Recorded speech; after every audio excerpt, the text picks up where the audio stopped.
Now we are going to start the second part of today's lecture. We want to know that what are the common reasons why organization fail. Uh, एक मैं आपको आपकी information के लिए बता दूं कि मोस्ट ऑफ द टाइम्स दुनिया में 90% प्लस जो है जो बिजनेसेस हर साल स्टार्ट होते हैं दोज आर सोल प्रोप्राइटरशिप और उनमें से 70% से ज़्यादा जो हैं वो एक साल के अंदर ही या 2 साल के अंदर ही वो शट डाउन हो जाते हैं, वो खत्म हो जाते हैं। और राउंड अबाउट मिनिमम मैक्सिमम जो नंबर जो ऑर्गेनाइजेशन जो खुलती हैं वो राउंड अबाउट मैक्सिमम जो है वो 10% तक हैं। लेकिन ऑर्गेनाइजेशन जो है वो they tend to become more क्या कहेंगे इसको, ये these organisation they tend to last long और ये फिर ऑर्गेनाइजेशंस काम करती हैं। और अल्टीमेटली अगर हम देखें तो दुनिया के 90% जो कारोबार है वो हमें सोल प्रोप्राइटरशिप किस तरह नजर आते हैं। हम अपने मोहल्ले की दुकानों में जाते हैं और हम पूरा शहर फिर लें तो हमें छोटी छोटी शॉप्स नजर आएंगी, छोटे छोटे कारोबार नजर आएंगे। तो ये कारोबार किन लोगों के हैं? ये आम लोगों के कारोबार हैं, ये किसी कंपनी के कारोबार नहीं है। इसके अंदर ही हमें कंपनी की आउटलेट्स भी नजर आ जाएंगी और हमें कंपनी के प्रोडक्ट्स भी बिकते हुए नजर आ जाएंगे। तो उन कंपनियों की तादाद जो है वो कम है, लेकिन उनका इन्फ्लुएंस बहुत ज्यादा है। जिस तरह अगर हम देखते हैं कोका कोला की एग्जांपल लें तो Coca Cola is present in almost all the countries in the world. अब हर जगह पे आप जाएंगे, जिस मुल्क में भी जाए आपको कोक वहां पे मिलेगी। तो ये कौन सी कंपनी है? दिस इज एफएमसीजी से इसका ताल्लुक है और ये ग्लोबल कंपनी है बेवरेजेस की। और हर जगह पे ये इसके ऑपरेशंस मौजूद हैं। और अगर हम इसको फाइनेंशियल टर्म्स में देखें तो ये जॉइंट स्टॉक कंपनी है, इसके स्टॉक्स ट्रेड होते हैं। और अब हम चलते हैं कि क्या रीजंस हैं कि ऑर्गेनाइजेशन फेल हो जाती है, कारोबार क्यों बंद हो जाते हैं। देखिए जी, सबसे पहली रीजन क्या निकल के आती है? Too much emphasis on short term benefits की तरफ बहुत ज्यादा अगर कंपनीज का फोकस हो जाए तो लॉन्ग टर्म का जो बेनिफिट है उसकी तरफ, या फिर लॉन्ग टर्म जो गोल है कंपनी का मिशन है, और उसकी तरफ से कंपनी की तवज्जो हट जाती है। सपोज मार्केट में एक सेट शॉर्ट हो जाता है तो कंपनी का क्या काम है कि आप अपने रेगुलर बिजनेस को उसी तरीके से चलाते रहे या फिर उस शॉर्टेज को पूरा करें। अगर कोई कंपनी क्या करती है कि they want to cope up with that shortage, और वो क्या करती है कि वो सेट प्रोड्यूस करके तो बहुत ज्यादा मार्केट में फैला देती है। तो आपको पता है कि मार्केट में डिमांड तब तक ही होती है जब तक उस चीज की सप्लाई ना हो। लेकिन अगर वो आपको मार्केट में बहुत ज्यादा लग जाए तो उसकी सप्लाई और उसकी प्राइसिंग काफी हद तक चेंज हो जाती है। तो एक कंपनी ने शॉर्ट टर्म पे फोकस किया, उसने बहुत ज्यादा प्रोडक्ट्स बना दी और अपना बहुत ज्यादा कैपिटल उसके अंदर इन्वॉल्व कर लिया। तो आया कि वो लॉन्ग टर्म में कामयाब होगी? नहीं कामयाब होगी, क्योंकि उसने शॉर्ट टर्म के अंदर बहुत ज्यादा इन्वेस्टमेंट कर दी और उसको इन्वेस्टमेंट निकालने के अंदर बहुत ज्यादा प्रॉब्लम होगी। तो जो लोग ज्यादातर जो कंपनी शॉर्ट टर्म की तरफ फोकस करती हैं वो लॉन्ग टर्म के अंदर वो फेल हो जाती हैं। तो कोशिश करनी चाहिए कि लॉन्ग टर्म जो गोल्स हैं कंपनी के उसकी तरफ फोकस रहे और शॉर्ट टर्म की तरफ भी फोकस करें, लेकिन इतना ज्यादा फोकस ना करें कि आपकी कंपनी के नॉर्मल ऑपरेशंस जो है उसकी वजह से अफेक्ट हो जाए। Failing to take advantage of strength and opportunities. जब भी हमने मैनेजमेंट या मार्केटिंग सीखी है तो उसमें हमने एक चीज सीखी है, स्वॉट analysis. Strength, weaknesses, opportunities and threats. अगर एक कंपनी अपनी स्ट्रेंथ्स को मार्केट में मौजूद अपॉर्चुनिटीज जो मौजूद है उस अपनी स्ट्रेंथ को यूटिलाइज नहीं करती उन अपॉर्चुनिटीज को वेल करने में, तो वो कंपनी जो है वो अपॉर्चुनिटीज को गवा देगी और कोई और उसका कॉम्पिटिटर उन अपॉर्चुनिटीज को वेल कर लेगा, तो एडवांटेज एक कंपनी नहीं ले पाएगी। सपोज पाकिस्तान के अंदर बेवरेजेस का जो है अगर हम देखें तो सबसे बड़ी कंपनीज हैं, दो कंपनीज हैं, एक कोक है और एक हमारे सामने नजर आती है पेप्सी कंपनी। ये दोनों कंपनीज हर जगह पे इनके नेटवर्क मौजूद है, लेकिन कोक का नेटवर्क जो है वो हमारे रिमोट एरियाज मीन्स के हमारे गाँव में नहीं है। ये ज़्यादातर शहरों की तरफ फोकस है इसका। इसके अलावा एक हम इनको अभी निकल के आया है कॉम्पिटिशन एक नया, वो गोरमे कोला की तरफ से है, और गोरमे कोला के पास अपनी आउटलेट्स ही की तादाद ही बहुत ज़्यादा है। ये वो सिर्फ सेल करते हैं अपनी आउटलेट पे। पहले दे वर सेलिंग दीज कोक और पेप्सी प्रोडक्ट्स, लेकिन व्हेन दे डाइवर्सिफाइड, उन्होंने वो ये अपनी बॉटल बेवरेजेस इंडस्ट्री में आए और उन्होंने अपनी बेवरेजेस बनाई, तो उन्होंने क्या किया कि सेल्स पॉइंट उनके पास अपने थे। दे सॉ द अपॉर्चुनिटी कि कोक बहुत ज़्यादा सेल हो रही है, पेप्सी बहुत ज़्यादा सेल हो रही है, तो why not we can make this thing as well. उन्होंने भी ये बेवरेजेस बनाई और they are selling and making money. अब वो बहुत ज़्यादा इन प्रोडक्ट्स को सेल कर रहे हैं। इसी तरह मैं आपको गोरमे की ही एग्जांपल दूंगा। They have diversified very well. पहले वो सिर्फ बेकरी प्रोडक्ट्स में डील कर रहे थे। देन उन्होंने क्या किया कि बेकरी के साथ साथ अपनी आइटम्स जो है वो उन्होंने इंक्रीज करना शुरू की। वो टॉफीज बनाने में आ गए, उन्होंने टॉफीज बनाई। उन्होंने अब they are selling toffees as well, they are selling readymade pizzas as well, they are into the furniture business, they are into the TV channel, यानी कि मीडिया इंडस्ट्री में भी आ गए वो, और साथ साथ कैटरिंग सर्विसेज भी वो प्रोवाइड कर रहे हैं। बेवरेजेस में भी हैं, और आइसक्रीम मैन्युफैक्चरिंग में वो अपनी खुद कर रहे हैं।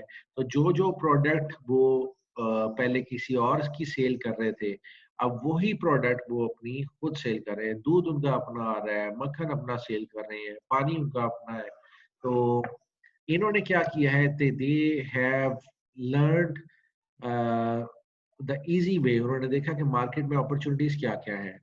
They saw a big gap in the market. उन्होंने देखा कि मार्केट में पानी सप्लाई करने वाली कंपनी जो है वो उनका नेटवर्क अच्छा नहीं है।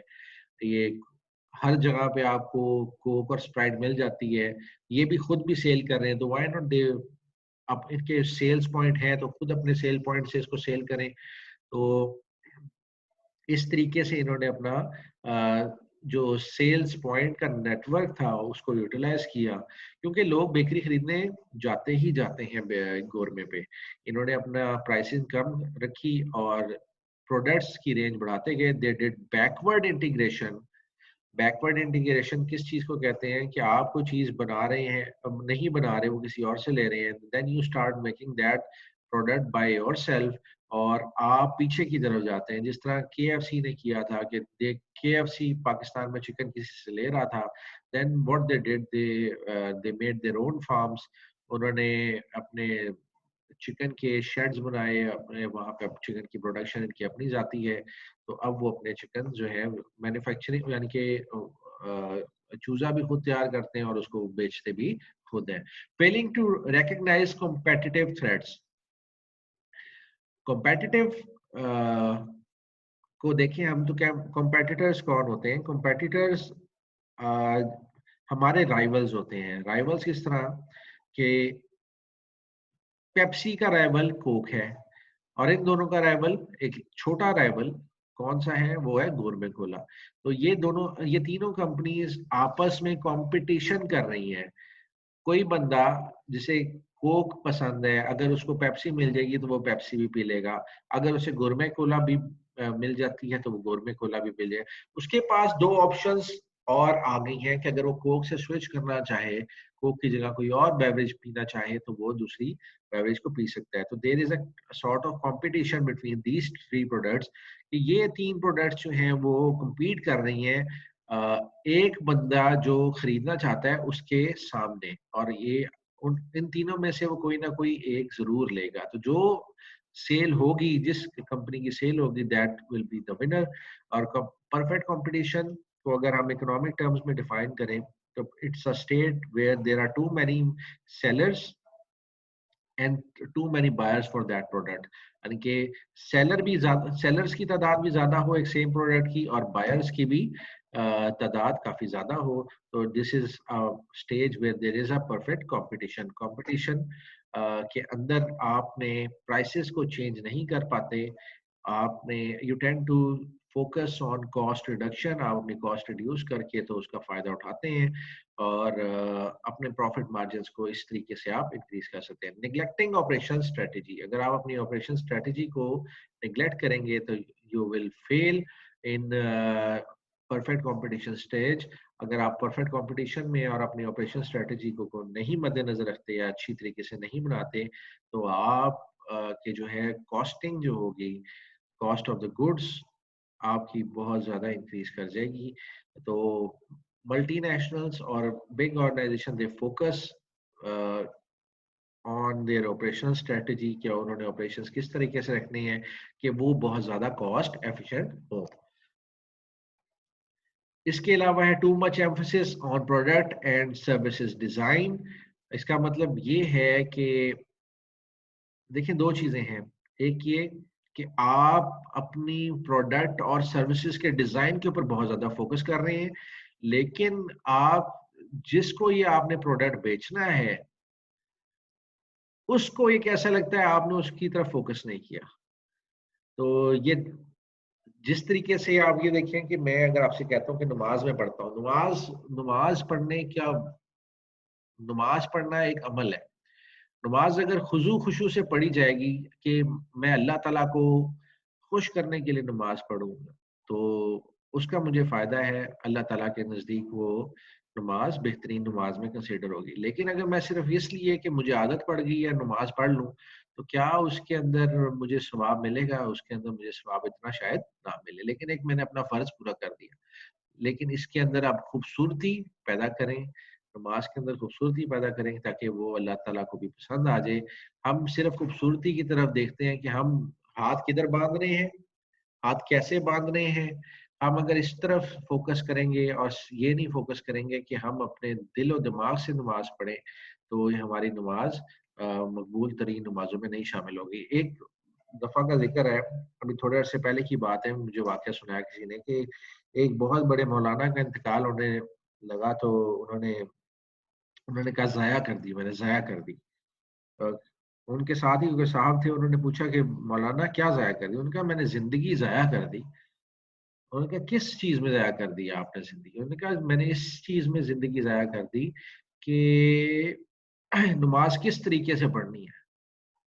मैंने इस तरीके में फ़ोकस ही नहीं किया कि नमाज़ पढ़नी है।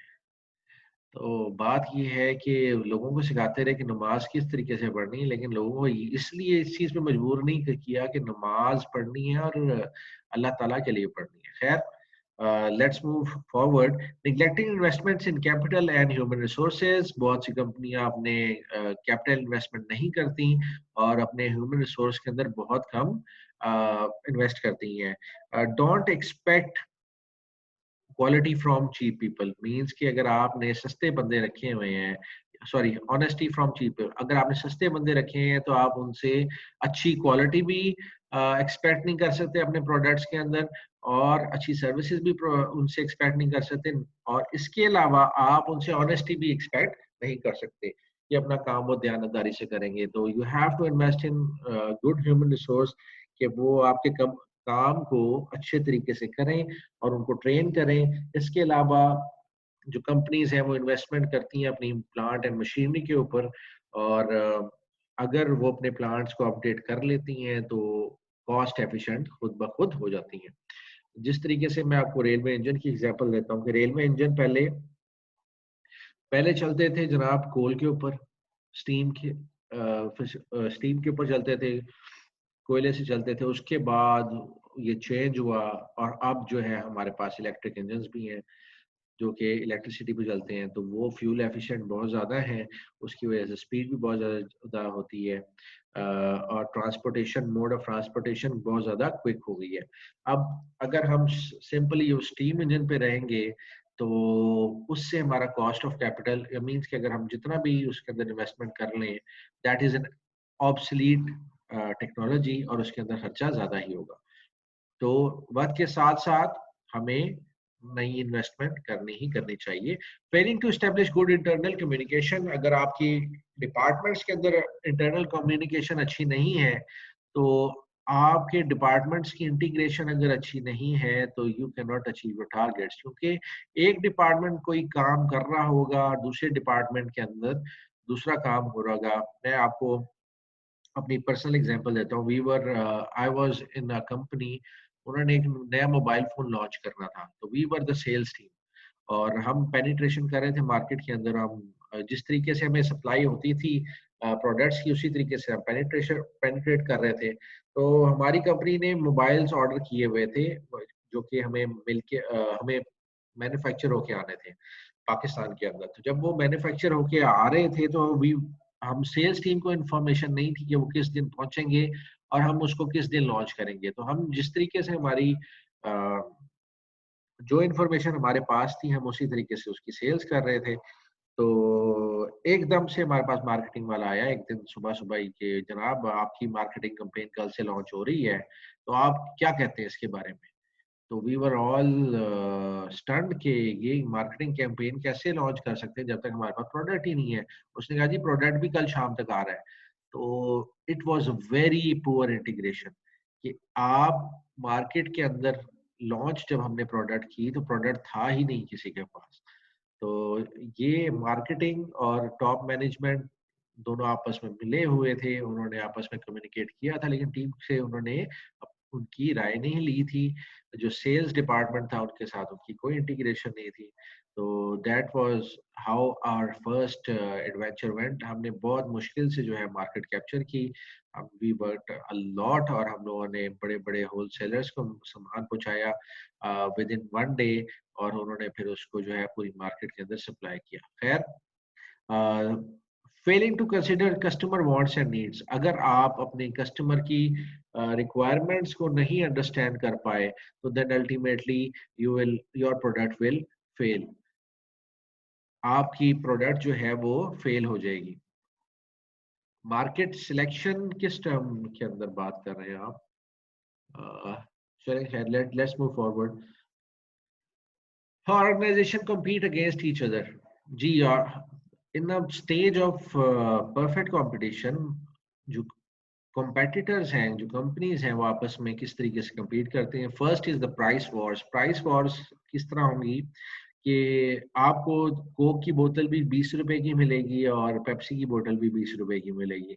दोनों में से जो प्राइस चेंज करेगा, सपोज अगर कोक प्राइस कर देती है 18 रुपए, तो बहुत ज्यादा जो मार्केट है वो शिफ्ट कर जाएगी 18 रुपए की कोक खरीदने पे और पेप्सी की सेल डाउन हो जाएगी। तो प्राइस इन दोनों को सेम रखनी पड़ेगी और दे विल फाइट कि वो अपना जो बैक एंड पे जो उनकी कॉस्टिंग आ रही है उसको किसी तरीके से कम करें ताकि जो मार्केट की स्टैंडर्ड प्राइस है और उनकी जो कॉस्ट है उसमें थोड़ा सा फर्क आ सके, क्योंकि प्राइस जो मार्केट में है उसको ये कंट्रोल नहीं कर सकते। मार्केट की प्राइस जो है वो कस्टमर के ऊपर बेस करती है। Second is quality. Quality quality maintain करना किसी भी कंपनी के लिए बहुत बड़ा टास्क होता है। सेम टाइप ऑफ क्वालिटी देना, और अगर आप परफेक्ट कंपटीशन में हैं तो आपको क्वालिटी मेंटेन करना और भी ज़रूरी हो जाता है। अगर मैं केएफसी की एग्जांपल लूँ तो उसके परफेक्ट कंपटीशन में हमें नज़र आएगा मैकडॉनल्ड्स और बहुत पीछे रह जाता है लाहौर ब्रूस्ट। लेकिन केएफसी और मैकडॉनल्ड्स के कोई इतने डायरेक्ट कोई कंपेटिटर्स हमें नज़र नहीं आते मार्केट के अंदर। तो जब हमें मार्केट में नहीं नज़र आते तो they are still providing very good quality of their products और उन्हें क्वालिटी मेंटेन करनी पड़ती है अपनी, क्योंकि वो एक स्टैंडर्ड टारगेट मार्केट को फोकस किए बैठे हैं और उस टारगेट मार्केट के लिए quality of the product is very basic requirement. उनकी बेसिक रिक्वायरमेंट ही ये है कि क्वालिटी ऑफ प्रोडक्ट बहुत अच्छी होनी चाहिए। इसके अलावा प्रोडक्ट डिफरेंशिएशन है कि आपका प्रोडक्ट दूसरे प्रोडक्ट से किस तरह मुख्तलिफ और किस तरह बेहतर है, इसके ऊपर भी फोकस करते हैं। और मार्केट के अंदर जिस तरह हमें नजर आते हैं, मोबाइल फोन्स की एग्जांपल ले लें तो आपको आजकल कैमरे के ऊपर फोकस करते हुए बहुत से फोन नजर आएंगे। कोई 16 मेगापिक्सल कैमरा वाला फोन दे रहा है, कोई 20 मेगापिक्सल वाला दे रहा है, कोई 48 मेगापिक्सल वाला फोन दे रहा है। तो what they are trying to do is they are trying to differentiate their product from the other products which are available in the market, or on the basis of these differentiation techniques or difference जो कि market के product में और इनके product में है, they want to sell this product, और ये प्रोडक्ट को अपने डिफरेंट बना के सेल करने की कोशिश करते हैं। उसके बाद फ्लेक्सिबिलिटी एक कंपनी की ऑपरेशंस में होनी चाहिए, और फ्लेक्सिबिलिटी से जब बेहतर प्रोडक्ट दे रहे होंगे और बेहतर सर्विसेज दे रहे होंगे तो then they can compete with each other। इसके अलावा टाइम है, टाइम का मतलब ये है कि they provide their product on time, और जिस जगह पे उसकी प्रोडक्ट की रिक्वायरमेंट हो वहां पे वो प्रोडक्ट ऑन टाइम मौजूद हो। तो this is how organisation compete against each other. Suppose अगर मुझे दो कंपनीज के प्रोडक्ट चाहिए और मैं बहुत रिमोट एरिया में हूँ, मुझे पेप्सी या कोक में से कोई भी बेवरेज मिल जाए तो मैं वो पी लूंगा। तो मैं अगर बहुत रिमोट एरिया में मैं देखता हूँ, मैं जाता हूँ और किसी शॉप पे जाके मैं पेप्सी की डिमांड करता हूँ, तो वो कहता है जनाब पेप्सी नहीं, मेरे पास कोक है। तो वो कोक मैं फौरी तौर पे यूटिलाइज कर लूंगा। इसका मतलब ये है कि उधर की पूरी लोकेलिटी जो है वो कोक इस्तेमाल कर रही है। और कोक क्यों इस्तेमाल करी? क्योंकि ये इस जगह पे पेप्सी की डिस्ट्रीब्यूशन नहीं है और पेप्सी यहाँ इस एरिया तक नहीं पहुंचा, तो they are losing their money. और ये चीजें हैं कि अगर आपका डिस्ट्रीब्यूशन नेटवर्क भी अच्छा हो तो you can compete very well with the other companies. इसके अलावा let's move forward. The allocation of resources to obtain the organization long-term objective in the most efficient and effective way, ये competitiveness है। competitiveness का मतलब ये है कि आपकी कंपनी किस कदर तैयार है दूसरी कंपनी का मुकाबला करने के लिए। जिस तरह एक फाइटर तैयार होता है, हमने बहुत मूवीज देखी होंगी, हमने रॉकी की एग्जांपल देते हैं। रॉकी का मुकाबला था एक रशियन बॉक्सर के साथ। आपने देखा होगा कि रॉकी तैयार होता है, सिल्वेस्टर स्टैलियन की बात कर रहा हूं मैं, कि रॉकी तैयार होता है कि वो नेचुरली अपनी जो है वो ट्रेनिंग करता है। वो कभी ट्रेन के साथ भाग रहा होता है, कभी बारिश में भाग रहा है, कभी मौसम को देखते हुए, क्योंकि उसने रशिया में फाइट करनी होती है, तो रशिया में ठंड होती है, तो वो जो है वो बाहर जो सर्दी उसके इलाके में होती है या फिर ठंडे गोश्त के साथ वो लड़ता है और प्रैक्टिस करता है अपनी। तो दूसरी साइड में हम देखते हैं कि वो जो रशियन बॉक्सर है वो भी बड़ी जबरदस्त ट्रेनिंग करता है रॉकी के अंदर, मूवी के अंदर। तो असल में वो क्या कर रहे होते हैं? They were both preparing themselves for this big competition. और बिग कंपटीशन कंपनीज का कहाँ पे होता है? कंपनीज का कंपटीशन मार्केट के अंदर होता है। जब ग्राहक आता है और the customer wants to buy something, और वो एक कंपनी का प्रोडक्ट किसी भी वजह से छोड़ के दूसरी कंपनी का प्रोडक्ट खरीद लेता है, तो देन दैट कंपनी विंस, और जिसका प्रोडक्ट छोड़ा होता है वो जो है वो वहां पे लूज कर जाती है। इसके बाद business gains competitive advantage by using operation based strategies। operation based strategies की वजह से जो competitive advantage है, बिजनेस जो है वो गेन भी कर लेता है और लूज भी कर सकता है। these strategies are product and service designs। जी ऑपरेशंस की वजह से ये स्लाइड तकरीबन हम लोग पहले कवर कर चुके हैं। आपके प्रोडक्ट एंड सर्विसेज डिजाइन बहुत बेहतर हो तो आपके पास कॉम्पिटिटिव एडवांटेज है। आपकी कॉस्ट कम है तो आपके पास और एडवांटेज है। लोकेशन, क्वालिटी, क्विक रिस्पांस, आपके ऑपरेशन में फ्लेक्सिबिलिटी, आपकी इन्वेंटरी मैनेजमेंट अच्छी है, तो then you have competitive advantage over the competitor. इसके अलावा सपोज अगर मैं एक बात करता हूँ, हम एग्जांपल लेते हैं कोक वर्सेस गोरमे कोला की। तो गोरमे कोला के पास बेशक बहुत अच्छा नेटवर्क है, लेकिन उनका नेटवर्क कुछ सिटीज तक महदूद है जहां पे उनकी फ्रेंचाइजीज या उनकी अपनी आउटलेट्स मौजूद है। इसके अलावा अगर हम कोक को देखें तो कोक के डिस्ट्रीब्यूशन नेटवर्क बहुत ज्यादा वाइड है, पूरे पाकिस्तान के अंदर वो मौजूद है। इसके अलावा वो क्या कहते हैं, पूरी ग्लोबल उनकी प्रेजेंस है, लेकिन गोरमे की सिर्फ लोकल प्रेजेंस है और वो भी कुछ शहरों के अंदर मौजूद है। तो गोरमे is not a winner in this case. Coke जो है वो अपनी सप्लाई चेन मैनेजमेंट की वजह से बहुत ज्यादा, जिसे कहते हैं कि एडवांटेज में है, और इनके इकोनॉमीज ऑफ स्केल यानी बहुत बड़े हैं, ये काफी बड़ी कंपनी है। और मास प्रोडक्शन का फ़ायदा भी उठाते हैं ये। इसके अलावा इनकी सर्विसेज़ भी बेहतर है और पूरे पाकिस्तान में सर्विसेज़ प्रोवाइड करना अपना प्रोडक्ट प्रोवाइड करना, उसके बाद ये जो इनके इसकी डिलीवरी या टाइमली देना, ये सर्विसेज में आता है। तो खैर आपका कॉम्पिटिटिव एडवांटेज आपको दूसरे कॉम्पिटिटर से मुमताज करता है। इसके अलावा हम देखते हैं आगे क्या चीजें चल रही हैं। आगे है जी स्ट्रेटजी। स्ट्रेटजी, ये जो पोर्शन है, ये आप बिजनेस सॉरी मैंने प्रिंसिपल्स ऑफ मैनेजमेंट में ही पढ़ चुके हैं, लेकिन I will just go through it. What is a strategy? Strategies are the plans for achieving organisation goals. आपने कोई ऑर्गेनाइजेशन का गोल बनाया होता है कि हमारी ऑर्गेनाइजेशन में ये टारगेट पूरा करना है। उस टारगेट को अचीव करने के लिए जो भी आप प्लान करते हैं, that is called as strategy. इसके बाद मिशन होता है ऑर्गेनाइजेशन का, the reason for existence for an organisation, कि आपकी ऑर्गेनाइजेशन किस लिए बनाई गई है और इसका मकसद क्या है, that is your mission of the organisation. इसके अलावा मिशन स्टेटमेंट क्या है? Mission statement basically answers the following question कि बिजनेस, हम किस बिजनेस के अंदर हैं, गोल्स क्या हैं, provide detail and scope of mission, कि आपका मिशन क्या था, उसको अचीव करने के लिए आपको क्या क्या चीजें अचीव करनी पड़ेंगी। टैक्टिक्स हम देखते हैं, तो tactics are the methods and action taken to accomplish strategies. मैं इसको टोटल डिटेल में नहीं बताऊंगा, लेकिन सिर्फ इसकी एक एग्जांपल दे देता हूँ आपको। आपने आप स्टूडेंट हैं एनसीबीए के, and you like to have a career in business. ठीक है जी, आप बिजनेस में हैं या आप कॉमर्स में एक अच्छा कैरियर चाहते हैं, आप एमकॉम कर रहे हैं and earn enough money to live comfortably. तो आपका मिशन क्या है? आपका मिशन ही है कि you want to live a good life, और आप अच्छी जिंदगी गुजारना चाहते हैं। अब ये जो मिशन है, इसको पूरा करने के लिए you must have a goal. आपका गोल क्या होगा? Your goal is a successful career, और सक्सेसफुल कैरियर का मतलब ये है कि you will earn a very good income, आपको अच्छी इनकम आ रही है। अगर अच्छी इनकम आ रही है, अब ये गोल जो है वो अचीव कैसे होगा?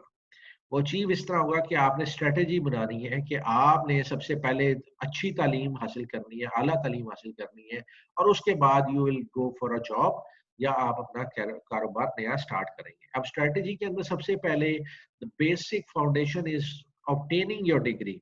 आपने अपनी डिग्री हासिल की एनसीबीए से, लेकिन अभी क्योंकि आप लोगों ने एडमिशन लिया है, तो अभी आप सबसे पहले आपका फोकस ये होगा कि you will obtain the degree from NCBA.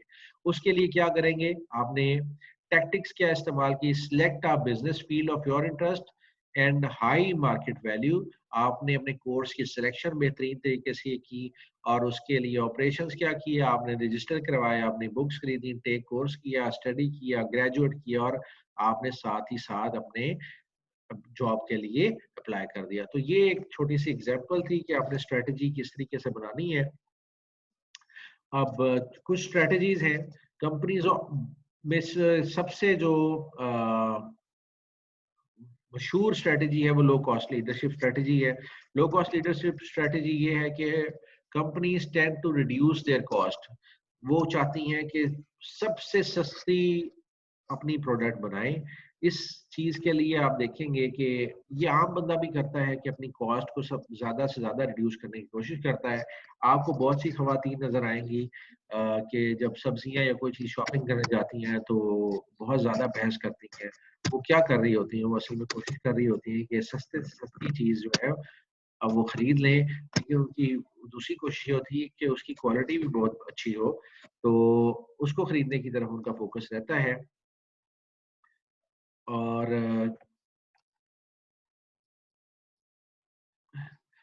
उसके बाद स्केल बेस्ड स्ट्रेटजीज हैं। स्केल बेस्ड स्ट्रेटजी का मतलब है कि आपका स्केल क्या है, आप किस स्केल पे काम कर रहे हैं। छोटा स्केल है, आपका लोकल है, या फिर आपका बड़ा स्केल है, और आप इकोनॉमीज ऑफ स्केल से फायदा उठाते हैं। इकोनॉमीज ऑफ स्केल से आप फायदा तभी उठाते हैं if you have large scale. और लार्ज स्केल की प्रोडक्शन और करने में आपको फायदा ये होता है कि आपको प्रोडक्ट की कॉस्ट काफी सस्ती पड़ जाती है, आपको कम पड़ती है प्रोडक्ट की कॉस्ट। और आप फिर जब ज्यादा प्रोडक्ट्स बनाते हैं तो फिर आपका डिस्ट्रीब्यूशन नेटवर्क भी आपका बड़ा होना चाहिए। ताकि आप ज़्यादा अच्छे तरीके से मार्केट में पेनिट्रेट कर जाएँ और आपकी प्रोडक्ट ज़्यादा से ज़्यादा सेल हो। The next strategy is specialisation strategy. Specialisation strategy is कि आप कोई भी चीज़ प्रोडक्ट बना रहे हैं, you are very much specialised in it. आपसे बेहतर वो काम कोई और नहीं करता। जिस तरीके से अगर हम देखें एग्जांपल, तो मोबाइल फ़ोन कंपनीज़ जो हैं वो अ, जो एलसीडी इस्तेमाल करती हैं या जिसके ऊपर टच पैनल जो हम जिसके ऊपर हम टच करते हैं, वो सैमसंग की इस्तेमाल करती हैं। और सैमसंग की सबसे ज़्यादा जिसे कहते हैं कि या जॉन सी भी कंपनी है, कोई कंपनी है जिसकी सबसे ज़्यादा एलसीडीज़ इस्तेमाल होती हैं।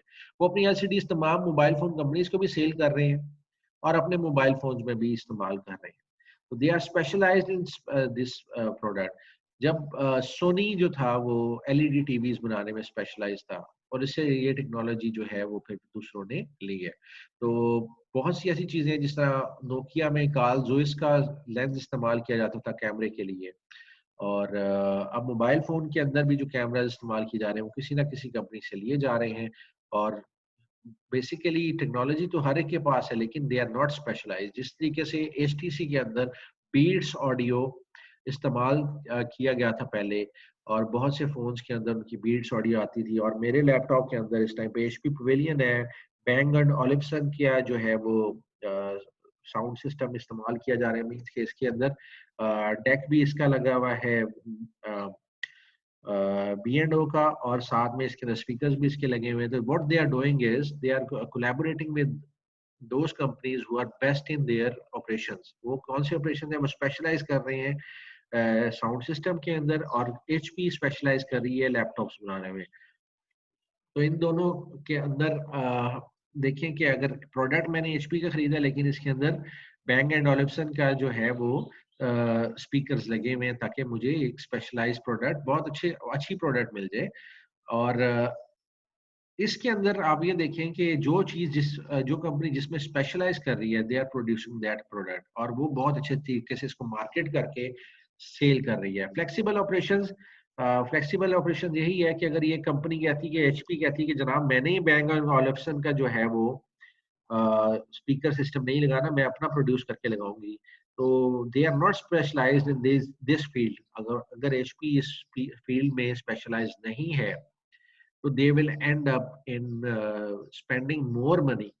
ये ज्यादा पैसे खर्च करेंगे और इनकी क्वालिटी भी अच्छी नहीं आएगी। तो ये कोलैबोरेशन करते हैं और इनके ऑपरेशंस फ्लेक्सिबल भी होते हैं कि कोई ऐसा काम जो ये नहीं कर रहे वो ये जो जिसमें स्पेशलाइज नहीं करते वो कहते हैं चलो हम बाहर से करवा लेते हैं। They out tend to outsource those products और फिनिश प्रोडक्ट जब ये अपनी मैन्युफैक्चर करके देते हैं तो that is of the best quality. उसके बाद फ्लेक्सिबल ऑपरेशंस जो हैं इनके ऑपरेशंस जो हैं वो they tend to change with time to time और जैसी मार्केट में कोई चेंजेस आती हैं तो ये अपने ऑपरेशंस को उसके हिसाब से तब्दील कर लेते हैं। क्वालिटी के अंदर ये कोई कॉम्प्रोमाइज नहीं करते। स्ट्रेटेजी जब बनाते हैं तो हाई क्वालिटी प्रोडक्ट बनाने वाली companies they don't focus on low cost leadership. वो क्वालिटी की तरफ फोकस करते हैं और जो क्वालिटी की तरफ फोकस करते हैं तो प्राइस को भी हाई रखते हैं। तो आप इसकी एग्जांपल देख सकते हैं कि फिरारी और लैम्बोर्गिनी जो गाड़ियां हैं ये दुनिया में सबसे कम तादाद अगर कहें ना किसी गाड़ी की वो ये गाड़ियां बनती हैं, कम तादाद में बनती हैं और कस्टमाइज्ड गाड़ियां होती हैं और बिकती भी कम है लेकिन ये क्वालिटी में बहुत ज्यादा हाई होती है, हर बंदा नहीं अफोर्ड कर सकता। इसके अलावा सर्विसेज हैं, सर्विसेज भी बेहतरीन जो कंपनीज प्रोवाइड करती हैं, मोर फोकस्ड ऑन सर्विसेज कि वो हम बेहतरीन सर्विसेज प्रोवाइड करेंगे, वो कंपनीज भी बहुत ज्यादा जिसे कहते हैं कि अपने कॉम्पिटिटर्स पे एडवांटेज ले जाती हैं। स्ट्रेटजीज की ये डिफरेंट एग्जांपल्स थी और कुछ कंपनीज फोकस करती हैं आफ्टर सेल सर्विसेज पे और वो कोशिश करती हैं कि अब हम लोग पाकिस्तान की मार्केट में देखें तो वारंटी वाले सेट्स की बड़ी प्रॉब्लम थी हमें पाकिस्तान में, हमें वारंटी चाहिए थी एक एक साल की। तो कंपनीज आज भी हमें ये प्रॉब्लम है पाकिस्तान के अंदर कि हमें वारंटी नेटवर्क्स हमें मौजूद नहीं है पाकिस्तान में। मोबाइल फ़ोन कंपनीज़ जो है वो पहले कैमेरा से लेती थी, यूनाइटेड की वारंटी आती थी, लेकिन अब एक्सक्यूज़ मी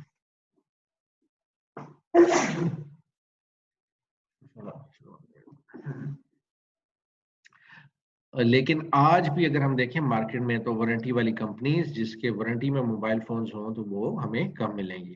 तो ये आफ्टर सेल सर्विसेज में आ जाती हैं कि कुछ कंपनी जो सर्विसेज प्रोवाइड करती हैं, फोकस उनका अगर सर्विसेज आफ्टर सेल्स सर्विसेज देने का हो तो that is also a very big competitive as on their competitors.